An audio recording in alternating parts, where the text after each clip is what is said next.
So this is how we can do the unoptimized multiplication problem from his slides. Now, the way he does it in his slide, he is pretty, this is not going to be the exact way he does it in the slides. However, I'm going to skip one of the steps that he does, but I'll show you why I do that. So the steps that he takes is that he goes, first he goes R minus D, and that's R.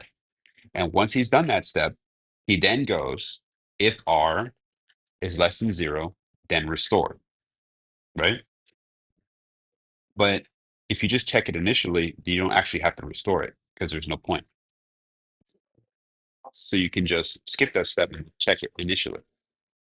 So go to iteration 1.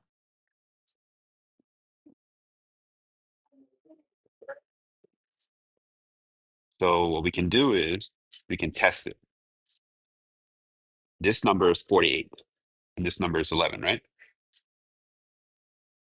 So you check that. Is 11 greater than 48? The answer is no. So we don't do anything here. We just leave it the same because we would have restored it. So there's no point in doing anything if you would have restored it. So then we shift. We shift the bits to the left. Actually, I mean to the right. My bad.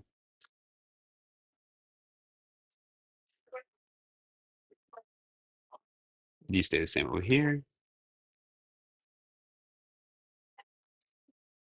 Okay, now on to the next iteration. Now we're going to test it again.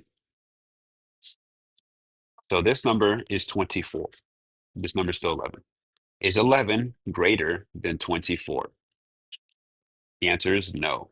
So we don't do anything. We leave it as is.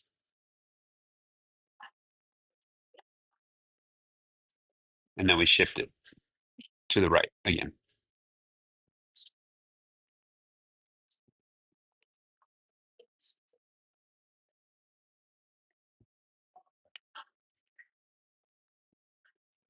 In the next iteration, we do the test again.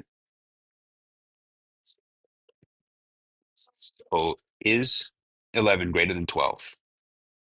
The answer, because this is equals to 12, this is 11. The answer is no. So we don't do anything again.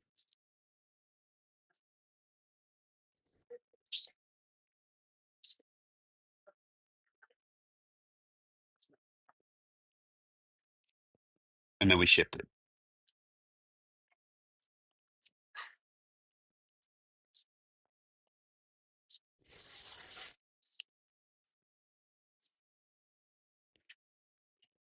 So the fourth iteration here.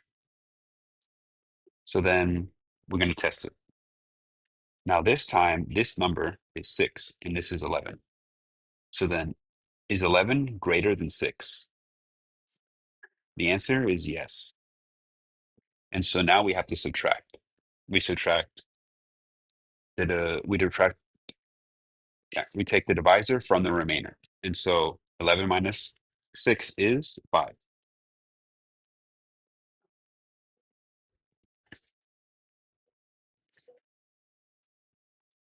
And so that's our new remainder.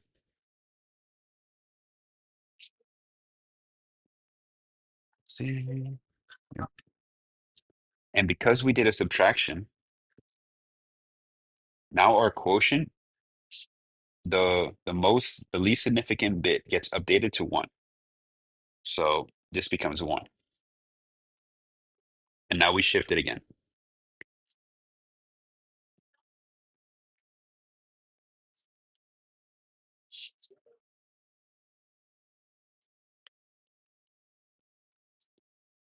So now onto the fifth iteration. Now we test it another time.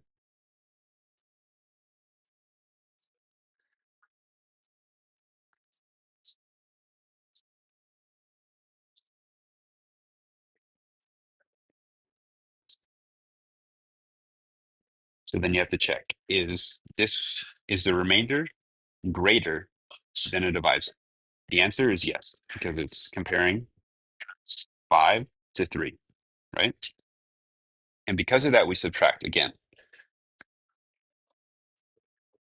So then this is 3 minus 5. I mean, 5 minus 3. So our new remainder becomes 2.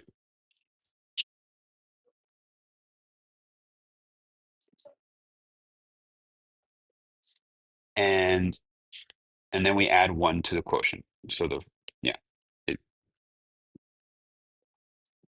this gets shifted this way by 1, like it did the first time. I think I may have said that the bit gets updated. That's for the optimized multiplication. I messed that up. But you just you shift to the left by 1 every time you subtract. So that's the reason this became 2. So then we have our divisor remains the same. And then our quotient, our final quotient here is 3, and our remainder is 2. And the question originally was 11 divided by 3, and that would be 3 with a remainder of 2. So we can check our answer and we know that it's correct. So that's how you do the unoptimized multiplication part of this question.